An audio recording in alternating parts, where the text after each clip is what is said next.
Hello, my name is Ajimani Felix and I'm a member of the SMBT team. Today I'm the one taking us through our lesson. Before that, now if you are watching from YouTube, please click on the like button and subscribe to our channel so that whenever we post any of our lessons, you'll be able to have it and receive a notification.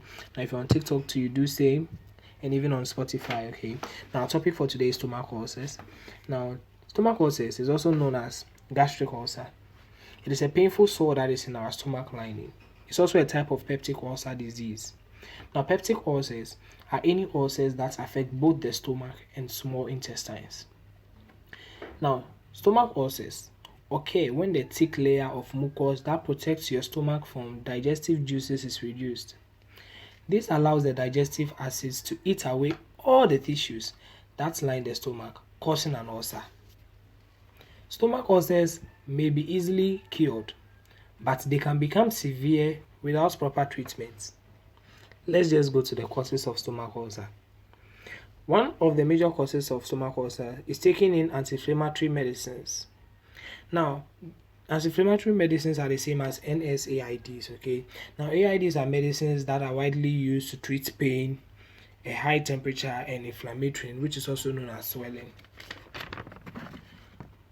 Examples of such inflammatory medicines are ibuprofen, aspirin, naproxen, diclofenac, and just to mention a few. Now, many people take NSAIDs without having side effects, okay? But there's always a risk that the medicine could cause problems.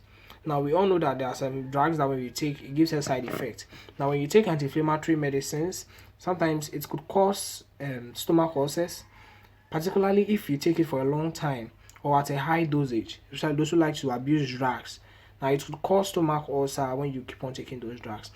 You may be advised not to take NSAIDs if you currently have stomach ulcer or you have had a stomach ulcer.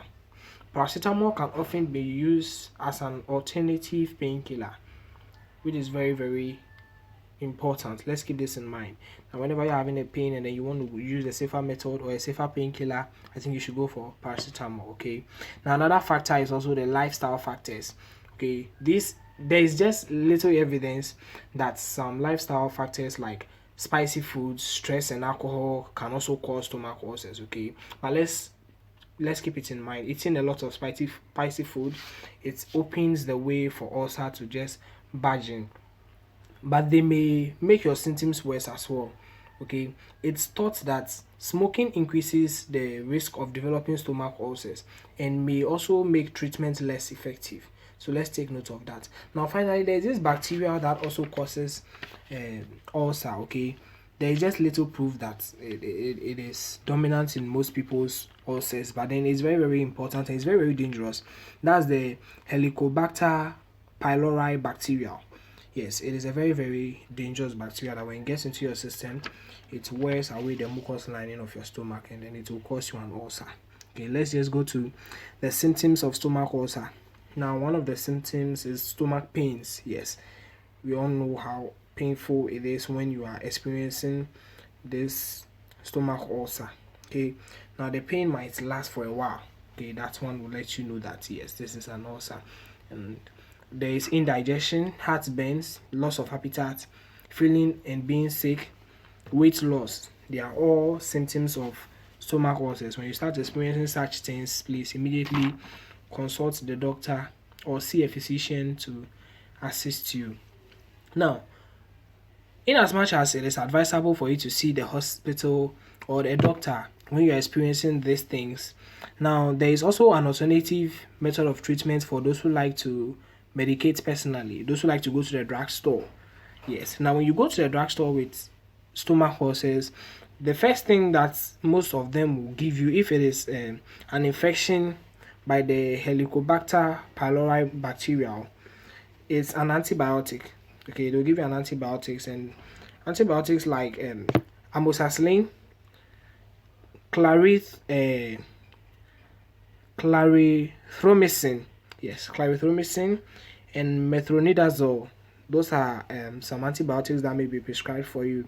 Now, these things also have side effects. Okay, some of the side effects are feeling sick, diarrhea, a metabolic taste in your mouth. They are all side effects of taking such antibiotics. Now there's another one too, that is the proton pump inhibitors. Now these ones are PPIs. Okay, they reduce the amount of acids in your stomach. That reduces the speed at which the ulcer is developing, right? So that your body will be able to heal naturally. Yes, it will allow your immune system to fight the ulcer on its own, but it will just reduce the amount of acids that is in your system. And another one too is the antacids and then alginates.